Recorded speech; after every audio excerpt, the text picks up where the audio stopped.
ओम श्री शाम शिवाय नमः। श्री गणेशाय नमः।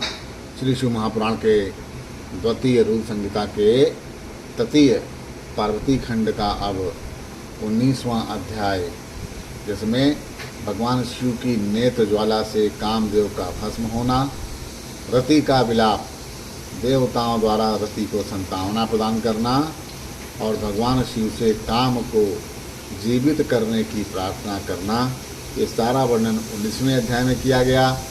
नारद जी कहते हैं, ब्रह्मा न विदे महाभाग किम जातम तदंतरम कथम तुम प्रसादेन ताम कथा नाम पापनाशिनी। नारद जी कहते हैं कि हे ब्रह्मा, हे विदे, हे महाभाग, इसके बाद क्या हुआ, आप मुझ पर दया करके इस पाप को विनष्ट करने वाली कथा का पुनः वर्णन करिए। तो ब्रह्मा जी कहते हैं, श्रूयता नाम सा कथा तात यज्जातम तदंतरम तब स्नेहा प्रवेक्षामि श्रीलीला नाम मुदावहम धैर्यस्य व्यसनम दृष्ट्वा महायोगी महेश्वरः विचि चिंतमनस्येवं विस्मतो आपदा परम।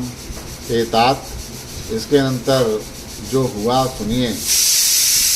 मैं आपके स्नेहवश आनंददायक श्रीलीला का वर्णन करूँगा। हे नारद, इसके बाद महायोगी महेश्वर धैर्य को के नाश को देखकर, अपने धैर्य के नाश को देखकर अत्यंत विस्मित होकर मन में इस प्रकार से विचार करने लगे कि शिव जी कहते हैं, किमु विघ्ना समुदपन्नः कुर्वति स्तपोत्तमं तेन मे प्रकृतं चित्तं कथमत्रं कुकर्मिणः कुर्वणनं मया प्रीतया पर स्त्रा परिवकृतं जातो धर्म विरोधत्र सुति सीमा विलांगता। मैं तो उत्तम तपस्या कर रहा था, इसमें विघ्न कैसे आ गया? किस कुकर्मी ने यहाँ मेरे चित्त में विकार पैदा कर दिया? मैंने दूसरे की स्त्री के विषय में प्रेम पूर्वक निंदित वर्णन किया, यह तो धर्म का विरोध हो गया।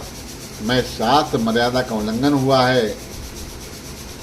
और ब्रह्मा जी कहते हैं, विचिंते तम योगी परमेशा तथा नाम गति दिशो विलोकया हमास परिता शंकित तदा वाम भागे सतम कामम ददसा कष्ट बाणकम स्वाशरम चेतु कामम ही गर्भितम मूढ़ चेतसम।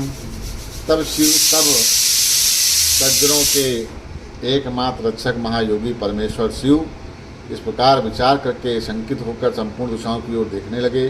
इसी समय वाम भाग में बाण खींचे हुए काम पर उनकी दृष्टि पड़ी। वह मूढ़ चित्त मदन अपनी शक्ति के गर्भ से चूर होकर पुनः अपना बाण छोड़ना ही चाह रहा था